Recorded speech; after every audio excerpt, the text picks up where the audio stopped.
விமான நிலையத்திற்கு எதிராக போராடி வரும் மக்களை தாவேகா தலைவர் விஜய் இன்னைக்கு போய் பார்த்துருக்காரு. எப்படி பார்க்குறீங்க? ஆனால் முதல்ல நம்ம கான்டெக்ஸ்ட்டை புரிஞ்சுக்கணும். அதாவது ஒரு போராட்டம் ஒரு இடத்துல நடந்து கொண்டிருக்கிறது. 900 நாட்களுக்கு மேலே நடந்துக்கிட்டு இருக்கு. இன்றைக்கி தமிழக வெற்றி கழகத்தினுடைய தலைவர் சகோதரர் விஜய் அவங்க அங்கே போயிருக்கிறாங்க. முதல் கேள்வி, தமிழகத்திற்கு குறிப்பாக சென்னை பகுதியில் ஒரு புதிய விமான நிலையம் வேண்டுமா? முதல் கேள்வி. வேண்டும். காரணம், இன்றைக்கி சென்னை விமான நிலையம் எடுத்துக்கிட்டிங்கன்னா, இந்தியாவில் இருக்கக்கூடிய பெரிய நகரத்தில் இருக்கக்கூடிய விமான நிலையத்தில் வெறும் 1000 ஏக்கரில் இருக்கக்கூடிய விமான நிலையம் நம்முடைய நிலையம். டெல்லி எடுத்துக்கிட்டிங்கன்னா 5000 ஏக்கர், ஹைதராபாத் 5000 ஏக்கர், பெங்களூர் 4000 ஏக்கருக்கு மேலே. ஸோ சிட்டி வளருது. 2.5 கோடி வருஷத்துக்கு பேசஞ்சர் ஹேண்ட்லிங் கெப்பாசிட்டி இன்றைக்கி சென்னை விமான நிலையத்துக்கு இருக்குது. அடுத்த 10 ஆண்டுகளில் இது 10 கோடி வரைக்கும் போகும். டோட்டல் 365 நாள் சேர்த்தி. அப்படி இருக்கும் பொழுது புதிய விமான நிலையம் வேண்டும் என்பதில் எந்த மாற்று கருத்தும் இல்லை. இந்தியா முழுவதும் பாருங்கள், மோடி ஐயா ஆட்சிக்கு வந்த பொழுது 2014 73 விமான நிலையங்கள் இன்றைக்கி 158ஆக உயர்ந்திருக்கு. ஸோ இந்தியா முழுவதுமே விமான நிலையங்கள் வருது. அப்படி இருக்கும் பொழுது விமான நிலையத்திற்கு தேர்வு செய்யக்கூடிய நிலத்தை மாநில அரசு தேர்வு செய்தால், மத்திய அரசு தேர்வு செய்தனா அது மாநில அரசு தேர்வு செய்கிறாங்க. தமிழகத்தை பொறுத்தவரை எதிர்க்கட்சி தலைவராக அப்போதிருந்த மு.க. ஸ்டாலின் அவர்கள் சென்னைக்கு ஒரு புதிய விமான நிலையம் வேணும்னு இவரும் கேட்டாங்க. ஆட்சியிலிருந்து அனைத்து இந்திய அண்ணா திராவிட முன்னேற்ற கழகம் 2019 அவங்க இங்கிருந்து அனுப்புகிறாங்க. அவங்க இங்கிருந்து மத்திய அரசிற்கு அனுப்பிய பட்டியலில் பரந்தூர் இருக்குது, மாமந்தூர் இருக்குது. 2 பேருமே இருக்குது. இந்த 2 இடமும் மாநில அரசு நாங்கள் பார்த்துருக்கோம், பரிசீலனை எடுத்திருக்கோம், எங்களுக்கு இங்கே விமான நிலையம் வேண்டும் என்று. 2021 மே மாதத்தில் ஆட்சிக்கு வந்த திராவிட முன்னேற்ற கழகம் அவங்க ஆட்சிக்கு வந்தோடனே மாமந்தூரை ட்ராப் பண்ணிட்டு அவங்க அனுப்பக்கூடிய ப்ரொப்போசலில் பரந்தூர் இருக்குது, பன்னூர் இருக்குது. ஸோ மத்திய அரசு மாநில அரசு அனுப்பிய ப்ரொப்போசலை பார்த்துட்டு 4 இடத்த திமுக அனுப்புகிறாங்க. அதில் மத்திய அரசு பரிசீலனை பண்ணி மாநில அரசுக்கு பரந்தூர், பன்னூர் 2ம் ஒப்புதல். ஏன்னா அவங்க செக் பண்ணுவாங்க, ஃப்ளைட் வர முடியுமா, நியரஸ்ட் ஏர்போர்ட்லேருந்து எவ்வளோ தூரம், இதுக்கு பக்கத்தில் இன்னொரு ஏர்போர்ட் 150 கிலோமீட்டர் ரேடியஸ் பிரச்சனை இருக்குது. அதெல்லாம் பார்த்து விட்டு பரந்தூர், பன்னூர்னு கொடுக்கும் பொழுது பரந்தூர் எடுத்துக்கிட்டாங்க. வேண்டும் என்று முடிவு செய்த பிறகு அதில் 51% மத்திய அரசினுடைய பங்கீடு 20,000 கோடி ரூபாயில். ஆனால் சகோதரர் விஜய் அவர்களும் புரிந்து கொள்ள வேண்டும், எல்லா அன்பு சகோதரர்களும் புரிந்து கொள்ள வேண்டும், தமிழகத்திற்கு சென்னை பக்கத்தில் விமான நிலையம் வேண்டும். அது என்ன என்பதை தேர்வு செய்து கொடுக்க வேண்டிய பொறுப்பு மாநில அரசுக்கு இருக்கு. 2 அரசுகளுமே, அதிமுகவாக இருக்கட்டும் திமுகவாக இருக்கட்டும், இருவருமே கொடுத்த பட்டியலில் பரந்தூர் இருந்துச்சு. ஸோ மத்திய அரசு தானாக வந்து பரந்தூர் வைக்கல.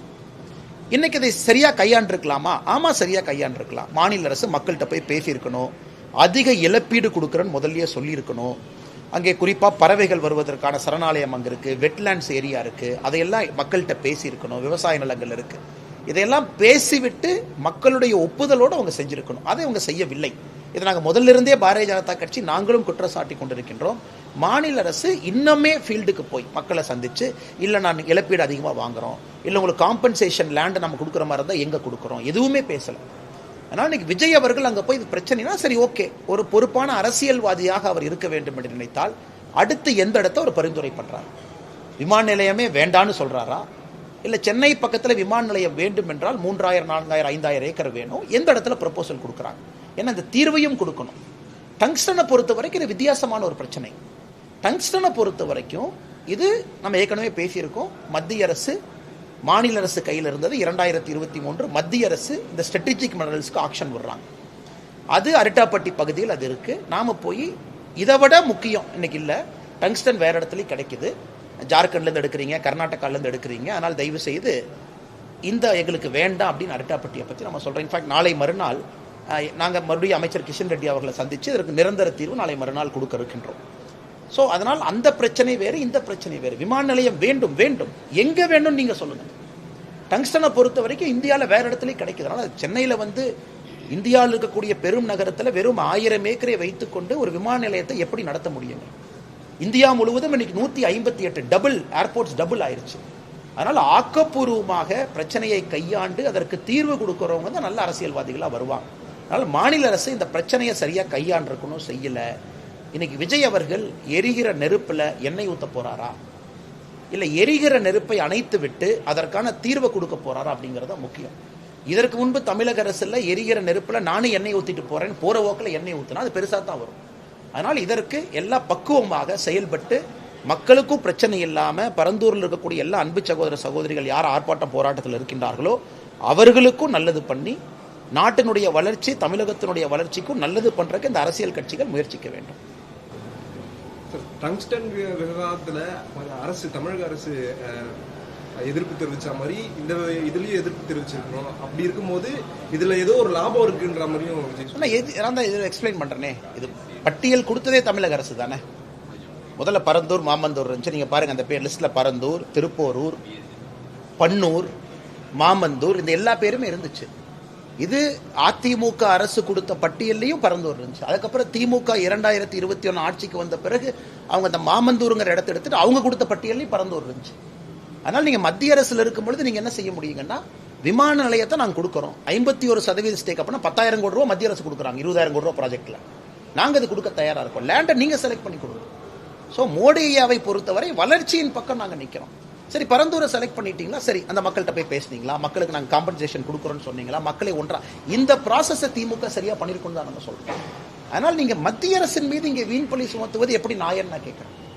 மாநில அரசு மேல் நீங்க குற்றம் சுமத்துங்க, மத்திய அரசும் சேர்த்து பேசுவது அதுக்கு தான் எக்ஸ்பிளனேஷன் கொடுக்குறாங்கன்னா இந்த ப்ராசஸ் எப்படி நடந்துச்சு. மத்திய அரசுக்கு நிலத்தை தேர்வு செய்வதில் 1% கூட மத்திய அரசுக்கு பங்கு இல்லை. தேர்வு செய்து கொடுத்த நிலத்தை மத்திய அரசு செக் பண்ணுவாங்க, பக்கத்தில் விமான நிலையம் இருக்கா, இங்கே விமான நிலையம் கட்ட முடியுமா அப்படின்னு. அதனால தான் இன்னைக்கு நான் திரும்ப திரும்ப சொல்வது, தமிழகத்தில் இன்னைக்கு ஆக்கப்பூர்வமான அரசியல் நமக்கு தேவை. ப்ராஜெக்ட் வரணும், அதே நேரத்தில் மக்களுடைய கன்கரன்ஸோடு அந்த ப்ராஜெக்ட் வரணும். யாருடைய வயிற்றிலும் அடிச்சு அந்த ப்ராஜெக்ட் வரக்கூடாது, விவசாய நிலத்தை பிடுங்கி அது வரக்கூடாது. இன்னைக்கு இது அரசியல்வாதிகள் செய்யாம எல்லாத்தையும் அரசியல் செய்ததான் பெரும் பிரச்சனையா இருக்கு. அப்படி இருக்கும் பொழுது இதே விஜய் அவர்கள் கட்சி எப்ப ஆரம்பிச்சாங்க? 1 வருஷத்துக்கு முன்னாடி. 1 வருஷமா ஏன் பரந்தூருக்கு போல? அப்ப February 2, 2024 நான் கட்சி ஆரம்பிச்சேன். இன்னைக்கு February 2, 2025 நான் கட்சி ஆரம்பிச்சு 1 வருஷம் வந்துருச்சு. ஸோ 1 வருஷமா என்ன பண்ணீங்க? 1 வருஷமா நீங்க கட்சி ஆரம்பிச்சிட்டீங்களே, கட்சி தலைவராக கடிதம் எழுதியிருக்கலாமே. ஸோ அந்த 900 நாள் மக்கள் போராடுறாங்கன்னா நீங்க கட்சி அறிவிச்சு 365 நாள் மக்கள் எக்ஸ்ட்ரா போராடி இருக்காங்கல்ல. அதனால் நான் கேட்கிறேன், இது அரசியலா, இது ஆக்கப்பூர்வமான அணுகுமுறையா? இதே விஜய் அவர்கள் கட்சி ஆரம்பிச்ச முதல் நாள் அங்க போயிருக்கலாம்ல, முதல் வாரத்தில் போயிருக்கலாமே, முதல் மாசத்துல போயிருக்கலாமே, முதல் 100 நாள்ல போயிருக்கலாமே. அது எதற்கு கட்சி ஆரம்பித்து 1 வருட காலம் கழித்து போகணும்? அந்த கேள்வியும் மக்கள் கேட்பாங்கல்ல. ஓ, அப்ப இந்த அரசியல்வாதிகள்லாம் இது அரசியல் பண்ண போறாங்களா, இல்ல உண்மையாலுமே போராடி கொண்டிருக்கக்கூடிய மக்களுக்கு தீர்வு சொல்ல போறாங்களா? இதையும் சாதாரண மக்கள் கேட்கிறாங்க. அதனால விஜய் அவர்கள் போனது தவறு இல்லை. பட் செல்லும் பொழுது எல்லோரும் என்ன நினைக்கிறாங்கன்னா, ப்ராசஸ் என்ன, இல்ல மத்திய அரசை ஏன் உள்ள இழுக்கிறீங்க அப்படிங்கிறது தான் திரும்ப திரும்ப நான் வைக்கக்கூடிய கேள்வி.